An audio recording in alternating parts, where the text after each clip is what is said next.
playing the two sides of Cruella, Estella and Cruella.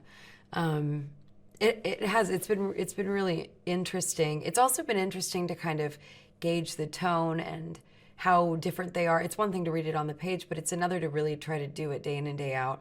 How much of Cruella is in Estella and how much of Estella is in Cruella. But I think it's kind of fantastic because it's the personification of those two sides of her hair. You know, there's kind of like the dark and the light. But one of the great things I think about the way that Estella, the original Cruella, is written is that she's not, if she's the white, she's not like this pure, sweet, kind of unattainably, you know, perfect creature. She's full of vim and vigor, and she's feisty and smart and is a con artist. So she definitely has a lot of personality, which I love. To first see the entire look of Cruella together, I have to admit I took a lot of pictures. I did a lot of my, like, you know, I don't have social media, but I would imagine that when you do and you want to take pictures of yourself, that was like my day as Cruella. It was a very narcissistic day, which is perfect for Cruella. It was so cool. It was so cool to see, you know, people that talented bring her to life in that way, and me get to just sit there and have this hair and makeup and these clothes put on me. It was, felt very lucky. I love that garbage dress. I hadn't seen it in person. I had seen pictures of it, so putting it on was just like mind-blowing, and a 40-foot train, and it's just, it's like things you only ever imagined and didn't think you would actually put on your body and carry behind you on a garbage truck. Yeah, and my favorite piece of clothing that they created was the coat at the very end of the movie. The coat in the last scene is just beyond stunning, and I am hoping they'll let me take it home with me, but I doubt it. Emma's character, the Baroness, is a dyed-in-the-wool, narcissistic, over-the-top, fashion-obsessed, Dalmatian-obsessed piece of work. And she's incredible to act with because A, she's Emma Thompson, but B, the character is just so hilarious and so cruel. And it's, yeah, I mean, I feel like she really, it's called Cruella. It's about the making of Cruella, but she really is the, as it is explained later in the movie, she really is the OG. It's more intimate, Jasper and Estella's bond. I think there is love there. And so I got to do a few scenes with Joel that were, you know, where we really get to look at each other and speak, and he's just so good. He's such a good actor. Always felt very lucky on those days. What I think Craig is really doing with this is something very fast-paced, very fun, filled with music, you know, filled with great dogs that are very expressive in a way that is just, I love watching. And yeah, I just hope it's a real blast for people.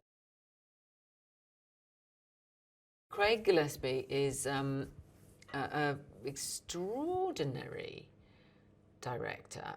It's like, okay, so this is quite a big budget movie, but Craig is directing it as though it's an independent movie. So you have so much collaborative time, and you can have so much fun going, oh, why don't we, let's try this. And there's no constraints, and he loves working fast and loose and changing things and being a bit risky with the material, and I love that. She is the reason for Cruella, unfortunately, and that's very sad, but it's a wonderful idea to see why someone becomes what they become. And so M's got a lot to do without me. And yeah, of course, for her, the Baroness is a kind of dream personage, as someone who doesn't really exist. You know, she's the figure behind this extraordinary house of fashion. And so when she sees her, she's overwhelmed by her and dazzled by her, but it doesn't take long before she understands quite who she's dealing with. What drives her is not wanting ever to come second and not wanting ever to share the limelight with anybody else. So what drives her is her narcissistic and balefully difficult personality. You know, what drives her is her personality disorder, essentially. She's not well. I mean, she's really, really not well. So, and that energy that comes from her, I mean, she's obviously a very, very, very creative woman and brilliant. She's a brilliant designer. But then this other person comes along who's better and modern and hip and chic and young and everything she can't bear. It was quite hard for me to have any friction with Em Stone because we're sort of such good friends and love each other. So, and I'd met her long before, so I knew that we were going to have a good time. So yes, she's my favourite young American. So I just feel very lucky. It's just what you always remember is just that coat and the hands and the gloves and these huge eyes. So, I mean, Em's got these massive kind of car headlamp eyes, so she couldn't be more right for it, but also because she's her, you're very drawn to her, and that's very important. You couldn't make this film if you didn't really want to watch that person.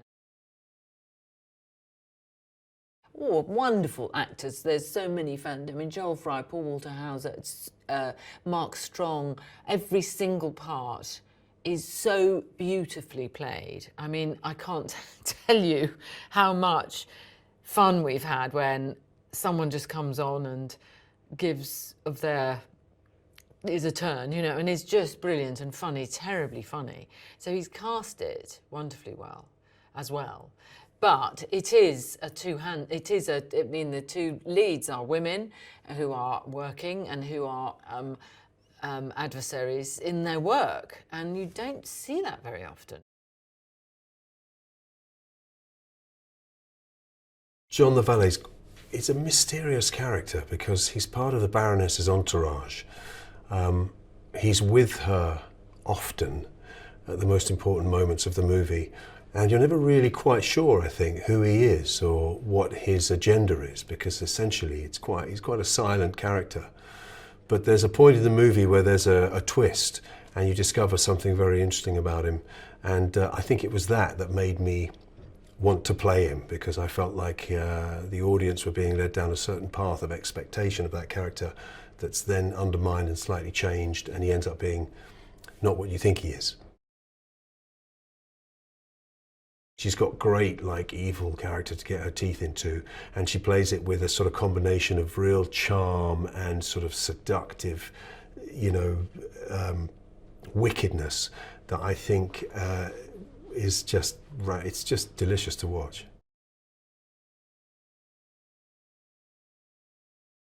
When I first read the script, I noticed that the film, like, it built. Everything was building to these big moments. And with a movie like this, like, that's what you want. You're putting your head in the mind of the moviegoer and saying, how do I feel on this journey?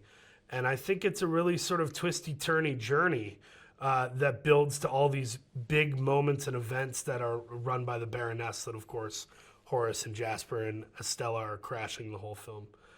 So I think I just responded to how big and fun it was, and the fact that there was an actual story woven throughout. It's not just us slipping on banana peels. It's like there's like a lot of heart, and there's a lot of humor and room for humor, because as Craig will tell you, he loves improv. So we're always showing up trying to think of something funny.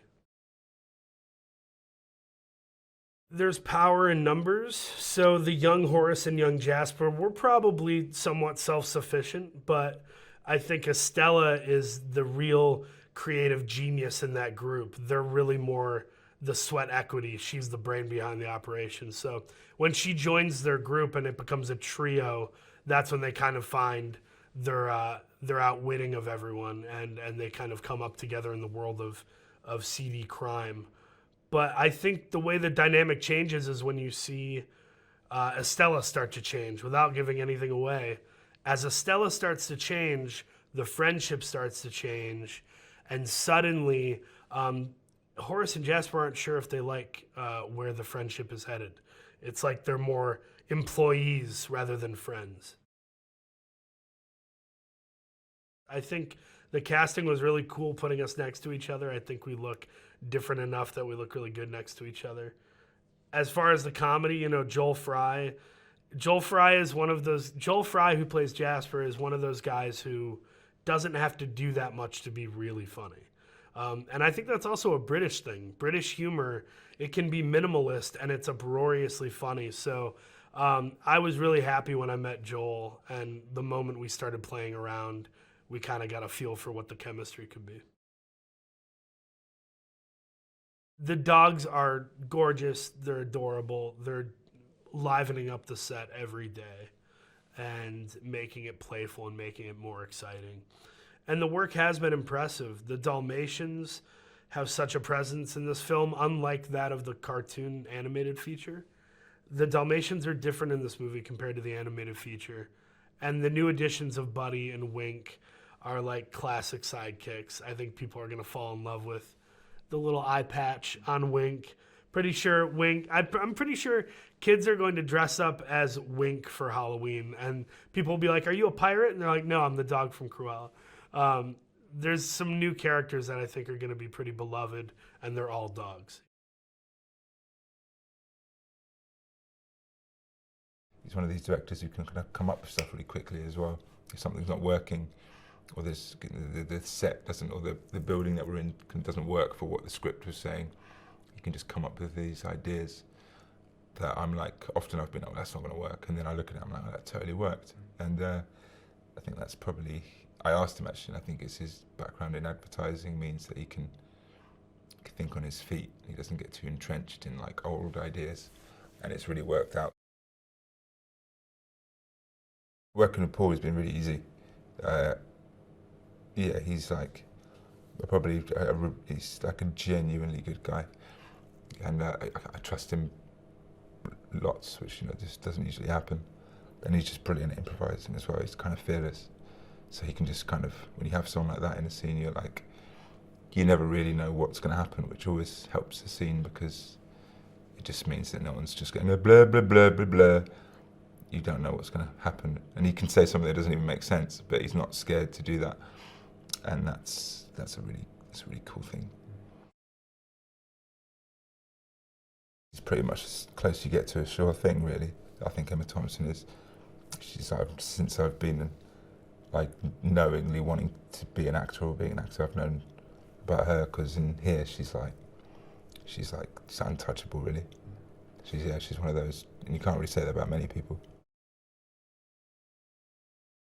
I'm not really a car person, but this, I was looking, I was like, whoa, this is like, yeah, it reminded me of the animation actually, because it looks just like, you just never see a car like that. Apparently there's only 11 of them or something like this. There's some story behind it, there's not many of them at all. And it looks serious. I don't know what they've souped up. I think they've souped it up a bit, but yeah, it looks serious. It can go as well, man. Craig, the director, and I had a conversation actually at the beginning about why Artie's relationship to Cruella was specific, in the sense that creative people can be temperamental, and she has her fair share of mood swings because she's so filled with passion and life that's sometimes something that Jasper and Horace have a harder time understanding as to why. And I think there's also some statement in there about a woman being the boss over these two men and how comfortable they are with that. But I think my character Archie really understands where that is coming from, because when you have all these ideas bursting to get out and they can't, sometimes it comes out in the wrong avenue with a bit of attitude. But ultimately, she's just desperate to show the world who she is.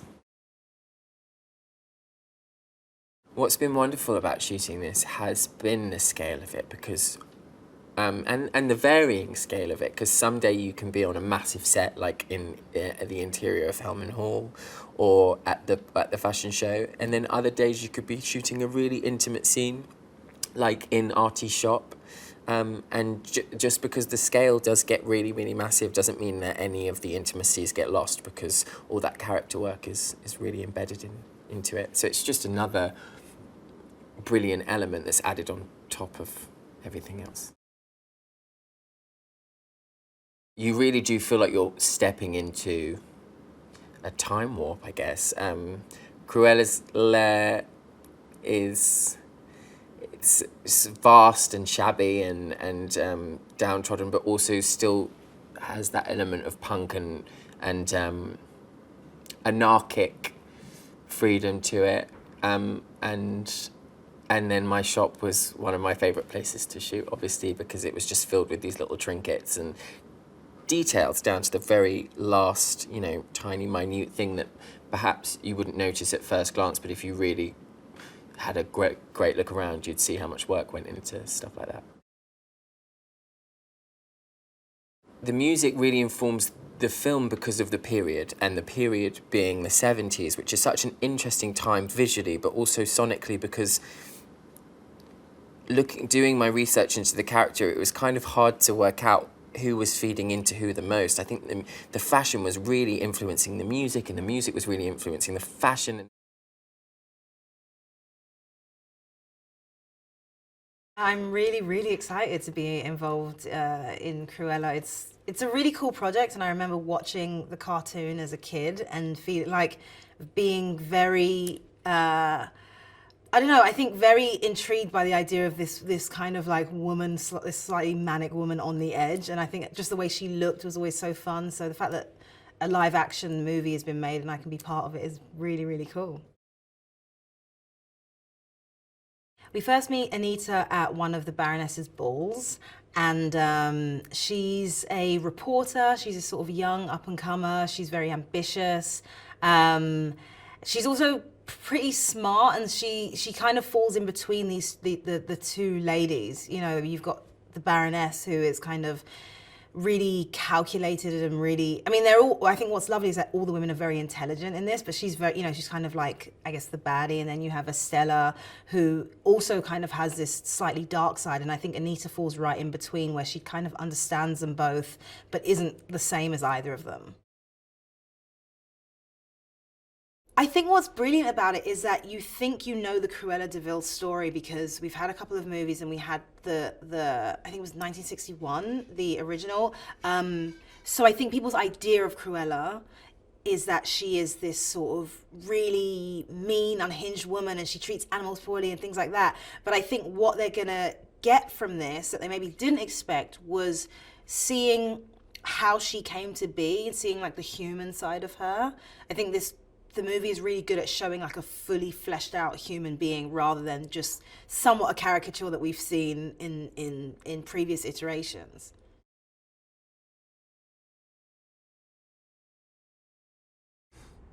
I couldn't imagine anybody else doing this. It's like the one thing I loved, and it was in Tony's writing, and Emma really wanted her as well, is this dance between the humor and the drama.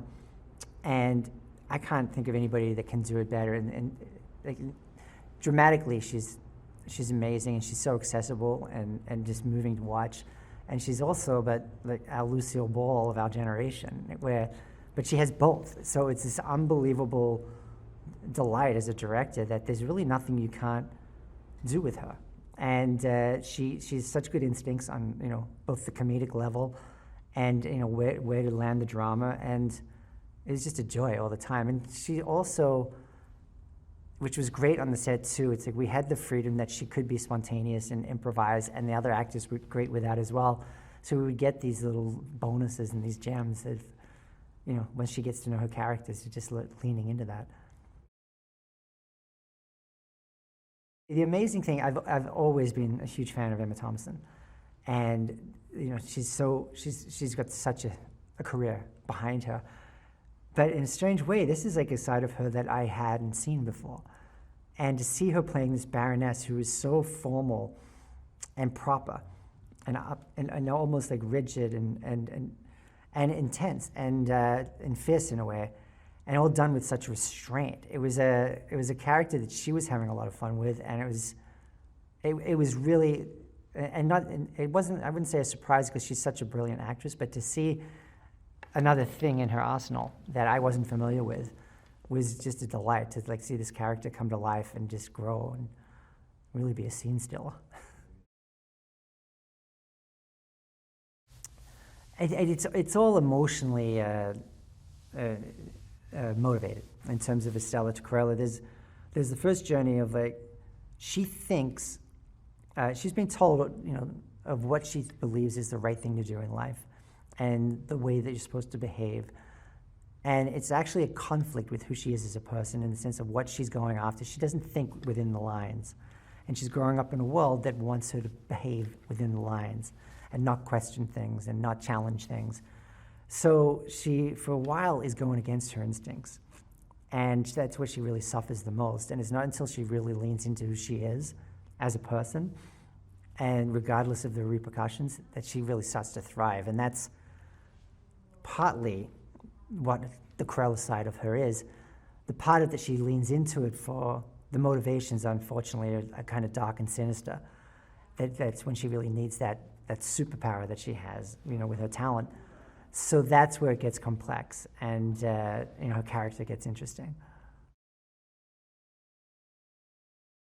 Fashion was omnipresent in this film, and in the beginning when we were trying to figure out who could do this job, amazingly we got our Academy Award previous winner Jenny Beavan, who I couldn't have been more excited about. Having, you know, seen obviously Mad Max Fury Road, and she'd done everything from Sherlock Holmes. She's done it all, and we had such a tall order with this show that I couldn't think of anybody, you know, more appropriate for it. And she absolutely nailed it, and it was kind of astonishing at times because she came in with not much time, honestly, and the amount of outfits that she had to figure out, and they really had to be a statement. And I know she even said it herself.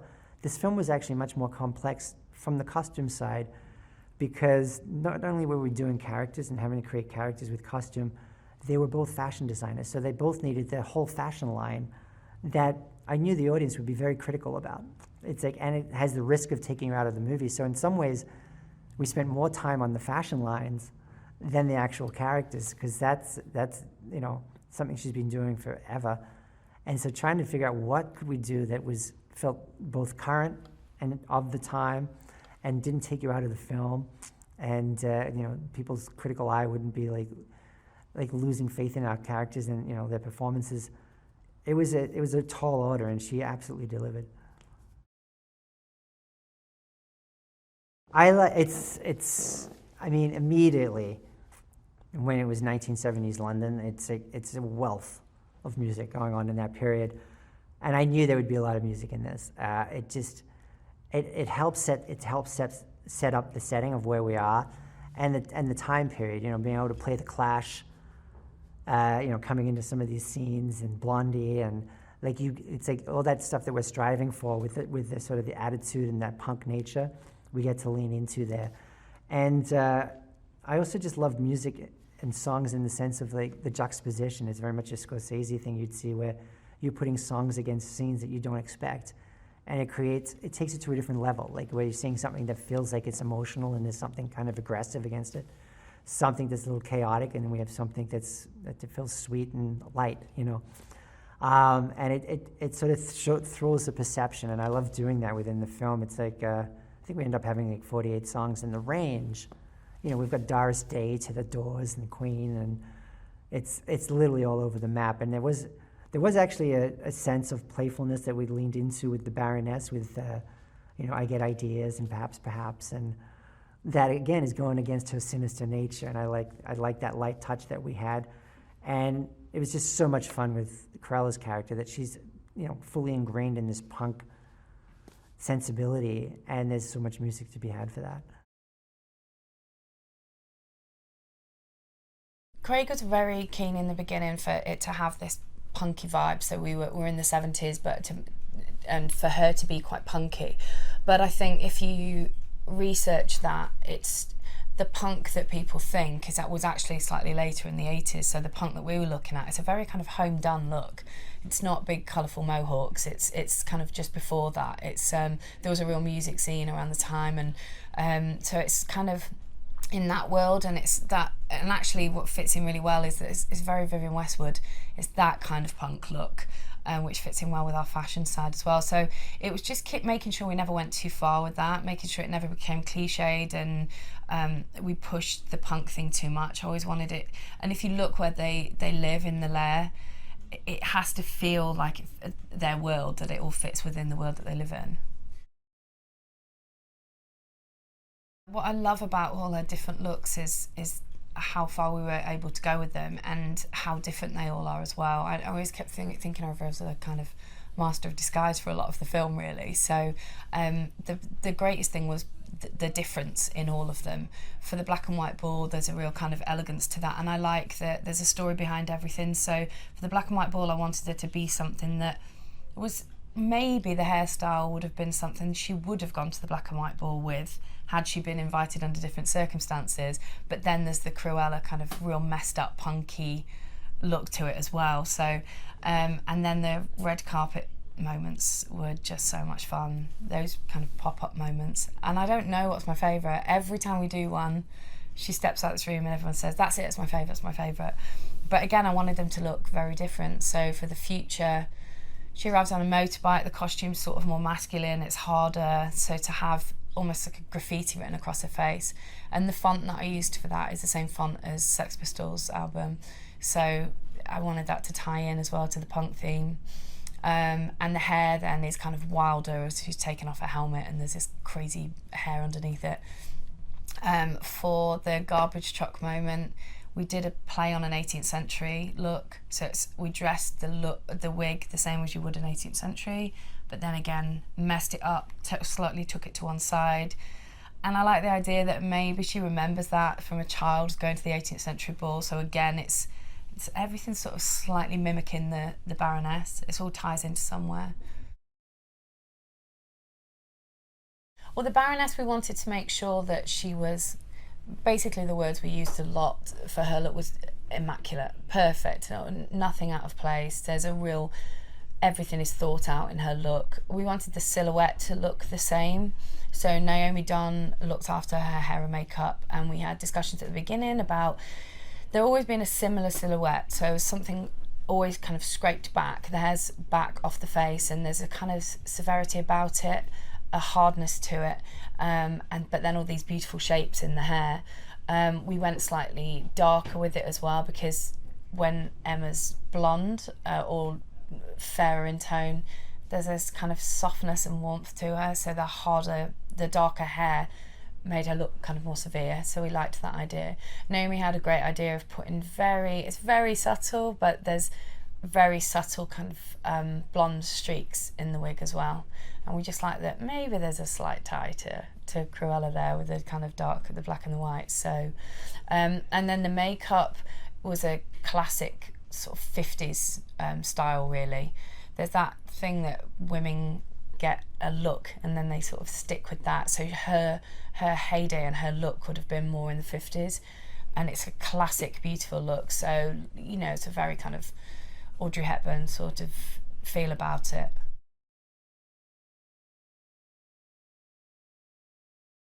I felt like tonally it would be a film that I had an affinity with. And then of course it's a Disney film, and I was excited to work for Disney and to work on something that's so as iconic as Cruella. And yeah, to work at this scale. I've never worked at this scale before. I haven't been given this much opportunity to certainly build the amount of sets, the scale of sets. So for me, it was a career, certainly a step up for my career, yeah. And I guess, sorry. Well, I was just going to say, we really liked as well that it was rooted in a reality. So kind of, it wasn't a fantasy film. It had a grit to it. It was like an indie Disney film. So for the kind of films we worked on together in the past, that still have a relationship with what we're doing now, even though it's Disney and it's kind of a children's film, there's an indie kind of, the HODs are indie, it's Tony's script, and the reality of the spaces, like being London, being homes, being places and streets that people might walk into. He came with a series of images that sort of laid out his intent in a way, and it was pretty clear from those images the direction that he wanted to take.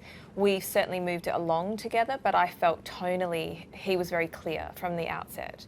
And so I then took those images and built on them. And, I did my own referencing and research and came up with ideas and, sort of tried to embed the film in London in particular. I felt like, for me, I don't come from London, and so it's a real gift. It's lovely for me to really investigate and look at the city and the history of it, and to come up with ways of representing it and things that were interesting and new for me that I hadn't really thought about. And so I built that kind of, in a way, it's sort of like I do a sweep of imagery, and then I, for each set and each sort of like visual beat of the film, I'll put in like a framework, and then I start working with Alice, and we like get into the detail and we flesh it out and, come up and we bounce a lot of, bounce everything back and forth.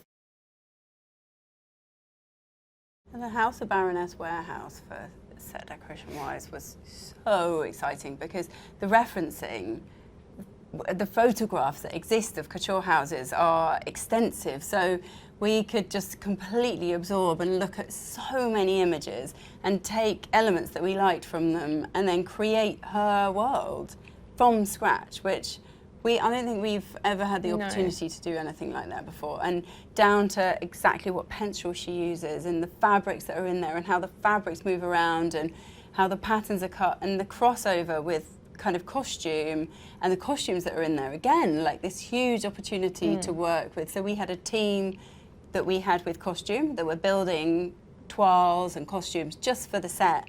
So we would work very closely with Sarah and Jenny looking at these, and they were essentially set dressing, but they had to be perfect. They had to be her world as well as everything we made. In that set, we pretty much made everything. We made the tables. We made the cases that their pencils came in with, their stools, every single thing was bespoke to that warehouse, which was an unbelievable opportunity to like design and make all those things.